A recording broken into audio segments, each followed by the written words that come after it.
Kate mame. Robera. Naga mas. Naga atis. Bontu atis. Robera atis. Wan irra deebii qabne waan gaafatan tan rabbii jedha dhugaa sida dubbachiisu karaa dhugaatu nama baasa. Dhugaadhuma qulqulluu dubbadha. Deebiitti. Ayyee mubee obsi. Itti buufi Robera kii. Anaaf bontu ko wal beenu Facebookii hiriyaa korratti na agarte waggaa 3 ta'a almost. Isi ምናምን jettee hiriyaa tokkotti himtee request na ergitee nan deebisee fi haasa'uu jalqabne jechuudha. Anaaf ishee almost yoo baay'atee ji'a 2 yookaan ji'a 3 kan inni friend taane turre jechuudha. Just akkuma nama tokkotti naasofna turre. Anamma waa'een viidiyoo Rooberaatu post godhee namatti ergee naam jedhu dhugaa rabbiiti. Ani maal jedhee kan dubbadhu yoon beeku nama waan akkasii godhus miti har'a galgalan dhagee akkas sabboontu maanni waggaa 3 asitti guyyaa tokko waliin haasofnee hin beennu chaatii walii goonee hin beennu hin dhaabne haasama walii jechuudha. Waggaa 3 keessatti eda galgala isheetu naa barreesse iyyuu malee Roobeenaan jettee wayyeennaan viidiyoo kun namatti ergiteetti. Viidiyoo maali?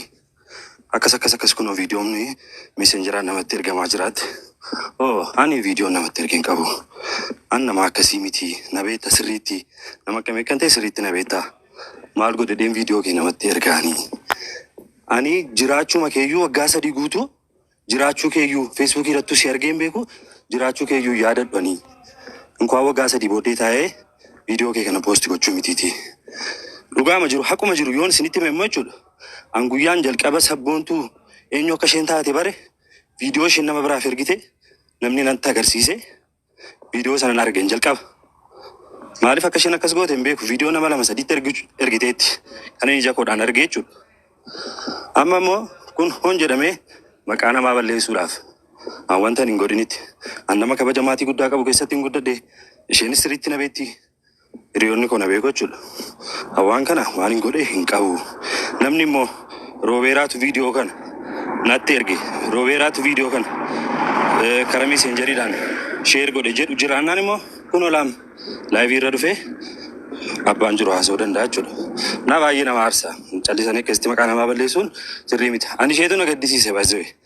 Kan koo maqaa yoo baddeessu rakkoon qabu garuu akka kanatti maqaan ishee haasa'ame viidiyoo nama 2-3-4 bukkeetti akkas ergite abaluufi asheetu na gaddisiise. Amma samaalee barreessaaf hin ture kunoo na dhagaarti sabboontu aniin jedhin ani dhiiradha waan fedhe yoo ta'e situ na gaddisiisa.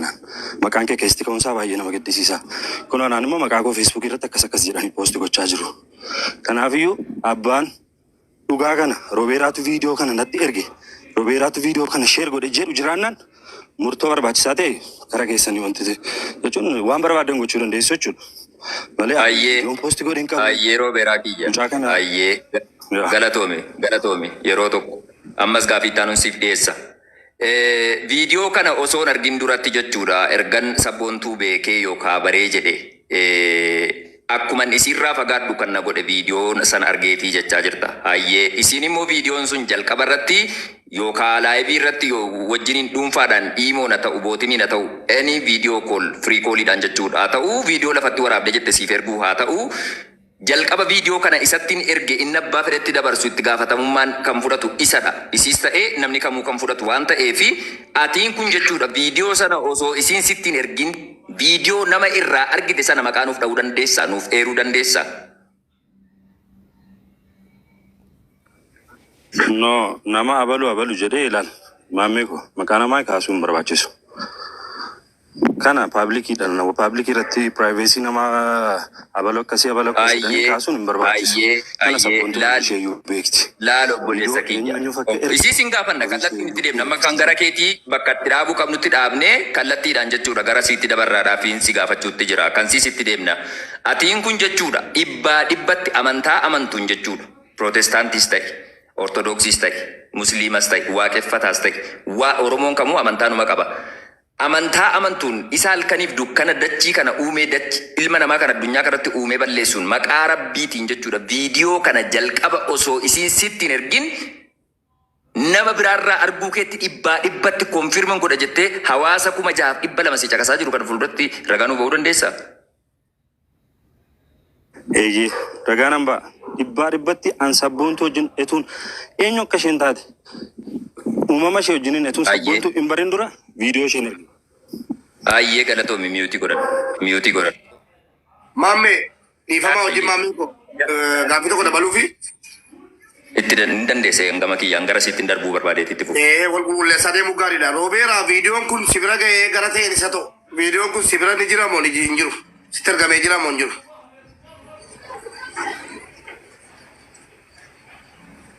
Roobeeraa. Maatti maammee kun nageenya irra naa deebi'ee mube. Ana Mubaarikii viidiyoon kun sitti argameera Mubaarik si gaafachuutti jira Roobeeraa. Viidiyoon kun sibira ga'eera moo sibira ga'e? Argite moo argite? Sibira dhufe moo nu? Viidiyoon kan amma gadhiifame moo kan amma gadhiifame maan natti ergameera. Amma si ergame kanaan dura argine gara sitti si ergamne si ergine. Kanaan dura argeera viidiyoo kana argeera kanaan dura amma immoo jechuudha. Okay, bakka dis. Salas. Shimame gara sa deebi. Abdii waan hin deebi ammas gaafadhu jiraafanii sirreessa.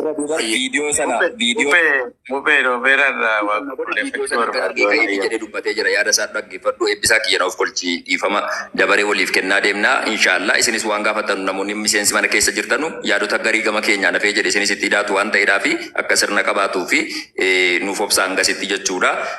Inni already viidiyoo sana akka argee jedhe jechuudha waggaa 2 dura isaa ta'u 3 dura viidiyoo sana argee akka sirra fagaatu wanti isa godhee akka ta'e jedhe jalqaba taphaan isaatiin dubbateera waan ta'eef yeroo tokko maahir miyuutii irraa kaasiiti obboleettii keenyaaf hin gaafii dhiyeessaati. osoo isitti hin dabarsaati koo qulqulleeffachuu barbaade Ayyeetti fufi eebbisaa ayyee. Oma gabaabduudha ani kan gaafachuu barbaade viidiyoo kana eegasitti argite amma si bira jira yookiin ammoo hangam si bira ture viidiyoon kun jechuu gaafachuu barbaade. Hanga ammaa si bira jira moo Viidiyoon kun erganatti ergame.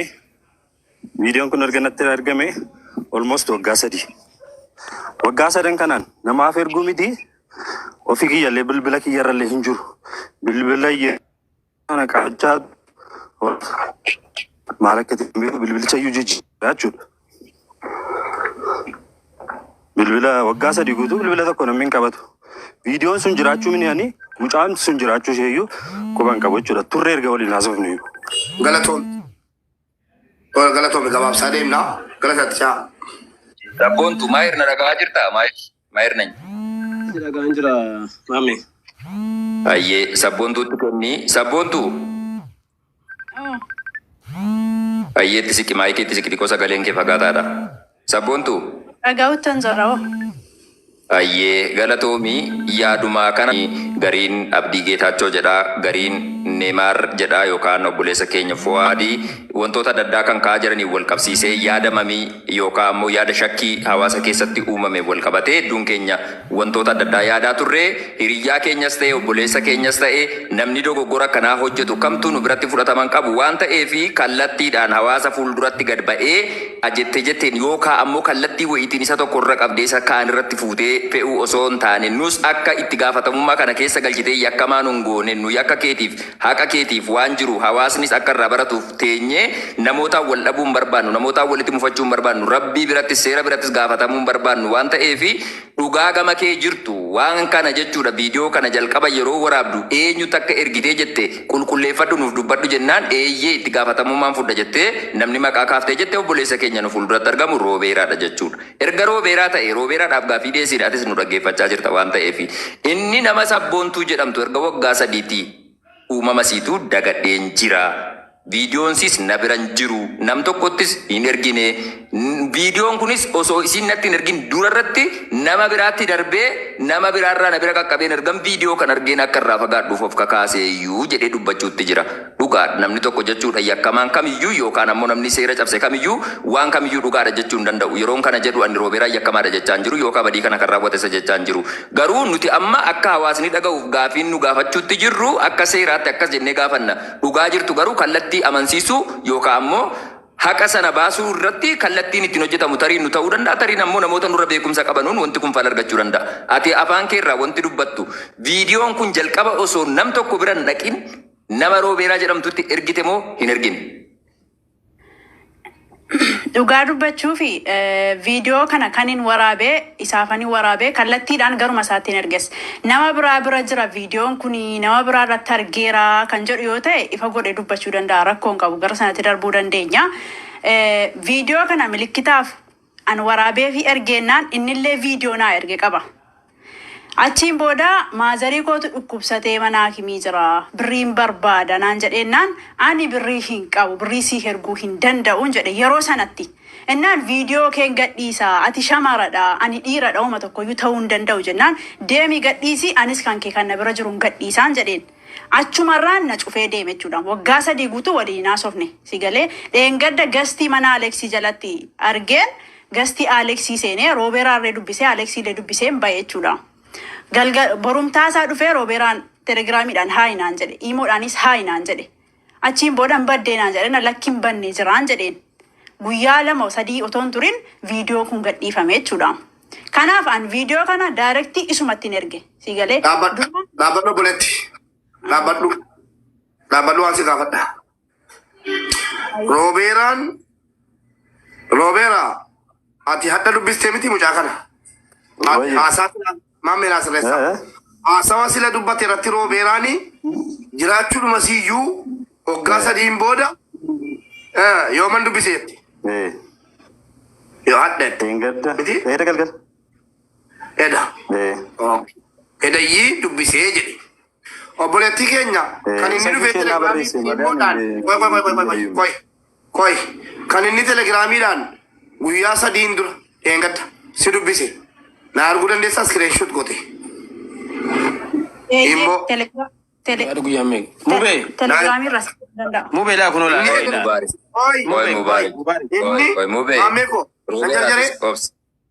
Koi mube koi waan gaarii taatee waan batteetti waan gaarii koi Roobeeraa faayidaa qofa lafa keessaa obbaaseen ayyee Roobeeraa obboleettiin keenya yaada jettu gaafii nu asirraa gaafannee dhiyeessinu hunda isaatu mubee koo yeroo gaafii wayii gaafannu yaadota jechuudha akka shakkiitti yeroo qorannoo yookaan investigeeshiniidhaaf yeroo namni waan tokko dubbatu yaada gaafii sitti ta'u jira yoo ta'e jedhe qaban informationii qabattee boodarra gaafii gaafata akka yaadni waliin burjaajessineef jechuudha akka gaafii wal durkaan rukunneef jechuudha. Aleeksi Taayyee boodarra hin galchita tarii namni tokko yoo bakka qabaatee jedhe jechuudha. Obboleettii keenyaaf gaafii itti aanuun dhiyeessee jedha ayyee already gastii sanarratti akka mana Aleeksitti wajjin Aleeksis dhufee jira mana Aleeksitti akka wajjin dubbattanii waan kana jechuudha akkam nagaa wal gaafatanii akka jettan ragaa nuuf qoodee jirta inni garuu Roobeeraan kaleessa irratti erga dhimmi kun uumamee jedhee akkami jettee siitu dhuftee naa barreessite sana dura isii uumama siitu dagadheen jira jechaa jira asirratti yaadota wal faalleessan jira Mubaarik argee jira qabadha gaafii itti aanuuf atis of qopheessi deebii keetiif Roobeeraa haqaaf jechuudha dubbii kana jalaa miliquudhaaf yookaan dhimma biraatiif osoo hin ta'in haqaaf rabbiif jettee nus akka inni faajine jechuudha sii galee sabboontu viidiyoo kana osoo nam tokkotti hin argin isaafi waraabe innis naa waraabe siigalee lameen keessanuu viidiyoo exchange wal gootan viidiyoo iccitaawaa jechuudha erga wal jijjiirtanii kaatanii kallattiidhaan osoo nam tokkotti hin argin akka isatti ergite dhibbaa mirkaneeffatta amantaa kee amantuutti rabbiif amantaatti amantuun. Mirkaneessuurra darbee qur'aanaan itti amanu qabadhee nam dhaabbadhu hayyee waan bareedaadha tokko hayyee sana booda jechuudha harmee kee akka dhukkubaa harmee isaa akka dhukkubaa jiruu fi maallaqa barbaadee maallaqa si gaafatee erga si gaafateen booda ati maallaqa hin qabu jennaan viidiyoo kee gadhiisa kiyya dhiira waan ta'eefi kan kee ba'u garuu ati shamaraa siif rakkoodha jedhee yoo viidiyoo kana yoo maallaqa sana naan galchine siif viidiyoo kana gadhiisuun danda'a jedhee sitti dubbachuu isaa dhibba rabbiif amantaa amantutti kakattee ragaa ba'uu dandeessaa maqaa obboleessa keenya balleessuu osoo hin taane. Kakadheellee ragaa ba'uu nan danda'a. Maammee ammas wanta tokkotu jira. Baay'ee itti fufi. Hunda dubbatu. Maammee koo qoy obboleetti maammee koo gaaffii adeemsaa wanta siin jedhu maammee kakaa keessan galchiniiti. Ragaa gaafataa deemnee ragaa barreeffamaa jiraachuu mala sagalee jiraachuu mala. Isheen atti Ayyee gaariidha isinis. Wanti jechaa jiru maaliif sitti fakkaate yeroo hedduu wantoonni bilbila kallattii walii bilbilli yoo gama siitiinis gama isaatiinis rikardi hin taane namni kaahammeenyaaf tarii yeroo sanatti wal yaaduu dhiisuu danda'a. Gariin ashaatirrii kan qabatu qabachuu danda'a. Tarii dhabachuu danda'a. Ragaan yoo jiraate jedhe jechuudha yoo barreeffamaan ta'e jedhe bifa barreeffamaatiin iskiriiptiniin gargar cittanii osoo waliin dubbisin hangam turtanii jirtu? Waggaa sadiif isaa ol ta'a. Tu waliin haasa'in. Osoo waliin hin haasa'in waggaa sadi erga guuttanii kaataniin boodatti mana Aleeksii Taayyeetti kan gastii irratti wal dubbiftan wal agartanii yoomi? Gaafa 20 dhufee na dubbisee, gaafa 21 illee na dubbisee, gaafa 23 kan inni tekstii isaa deebiseef.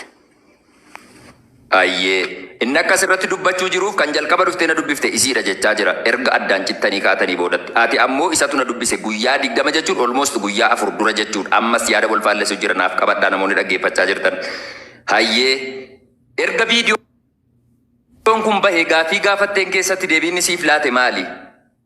Erga viidiyoon kun bahee namni viidiyoo sana dhufee natti himee maal viidiyoon akkasii akkamitti bahee naan jennaan daayirektii an viidiyoo sana guyyaa isaa wajjiniin eessa taa'ee nama ergee wajjin waan hin beekuudhaaf daayirektii gara Roobeeraa deemee Roobeeraa gaafadhe. Yoon gaafadhu viidiyoo maalii naan jedhe viidiyoo akkasii akkamitti namaa ergiti atiin viidiyoon kiyya kan jiru si bira qofadhaan jedheen jennaan akka viidiyoon isa bira jiru hin haalle si galee sagaleen hin erge jira jechuudha.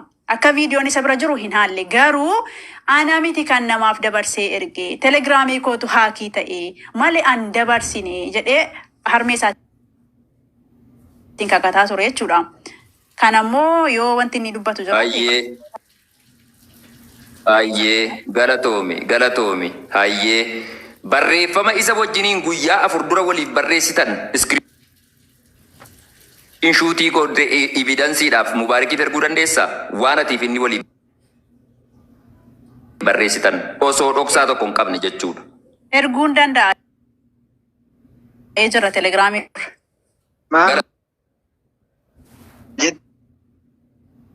Yoo naa erga jette viidiyoon isaa bira jira. Ani viidiyoon isaa na bira ture. An bilbila jijjiiree viidiyoo sanallee bilbila koo haqee an jireenya haaraa eegaleen jira si galee ilmi namaan dogongoraa wantoota sun hundi isaa dogongora akka ta'e eeganu badhee booda bilbila koorraa hallee haqee sammuu koo jireenya haaraan eegalee jira. Taateen sun waggaa 3 dura waan ta'edha waan ta'e.